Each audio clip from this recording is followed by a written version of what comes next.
வணக்கம் மக்களே, நான் குணா. இன்னைக்கு நம்ம இந்த லவ் ரீசெட் ரிப்பீட் இந்த படத்தோட திரை விமர்சனம் தான் பார்க்க போகிறோம்.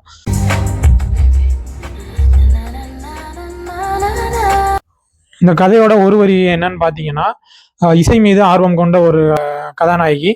அவங்க பார்த்தீங்கன்னா, அவங்களுக்கு நிறையா சொத்து இருந்தாலும் வந்துட்டு அவங்களுக்கு பிடிச்சதை பண்ணணுன்ட்டு இந்த மாதிரி அவங்க ஊரில் இல்லாமல் சென்னைக்கு வந்து வேலை பார்த்துக்கிட்டு அப்படியே அந்த இசை அந்த குழுவில் இருக்காங்க. அப்படின்றப்போ ஒரு பெரிய வாய்ப்பு வருது. ஸ்காட்லாண்டு, யூகே போய் ஒரு இசை விழாவில் பங்கேற்கிற வாய்ப்பு வருது.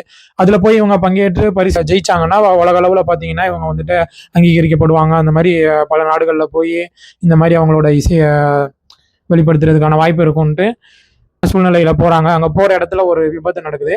அப்போ இந்த பிரச்சனை அவங்களுக்கு வருது. இதில் கதாநாயகி பார்த்தீங்கன்னா ஒரு நாளைக்கு தூங்கி எந்திரிச்சாங்கன்னா அந்த முதல் நாள் நடந்தது எல்லாத்தையுமே மறந்துடுவாங்க கிட்டத்தட்ட.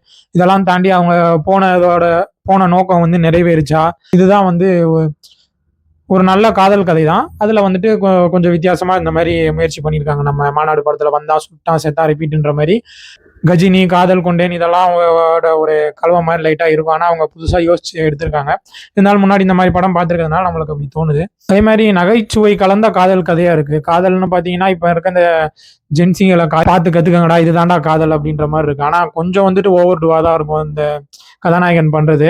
இருந்தாலும் பார்த்தீங்கன்னா ஓவராலாக படமாக பார்க்கும்போது நம்மளுக்கு வந்துட்டு சரி ஓகே படம் நல்ல படம் தான்ற உணர்வை தான் கொடுக்குது.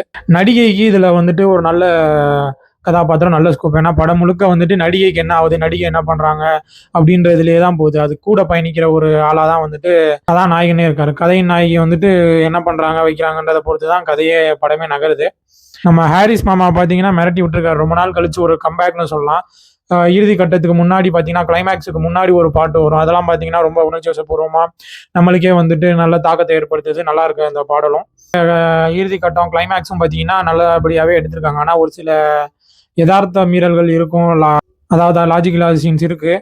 இருந்துமே பார்த்தீங்கன்னா சரி ஓகே ஓவராலாக பார்க்கும்போது முழு படத்தையும் சொல்லணும்னா படம் நல்லாவே இருக்குது. கண்டிப்பாக எல்லாரும் திரையரங்கில் போய் பார்க்கலாம். நண்பர்களோடு போய் பார்க்கும்போது இன்னும் நல்லாயிருக்கும். குடும்பத்தினர் எல்லாருமே போய் பார்க்கலாம். நல்ல படம். கண்டிப்பாக எல்லாரும் திரையரங்குக்கு போய் இந்த மாதிரி படத்துக்கு நம்ம ஆதரவு கொடுத்தோம்னா இந்த மாதிரி நிறையா இந்த மாதிரி புது புது கதைகள் வச்சு புதுசாக யோசிச்சு எடுப்பாங்க. அதுக்கு நமக்கோட பங்களிப்பு இருந்தால் அது நல்லது தானே. சரி மக்களே, இந்த காணொலியை இதோட முடிச்சுக்கிறேன். நன்றி, வணக்கம், வாழ்க தமிழ்.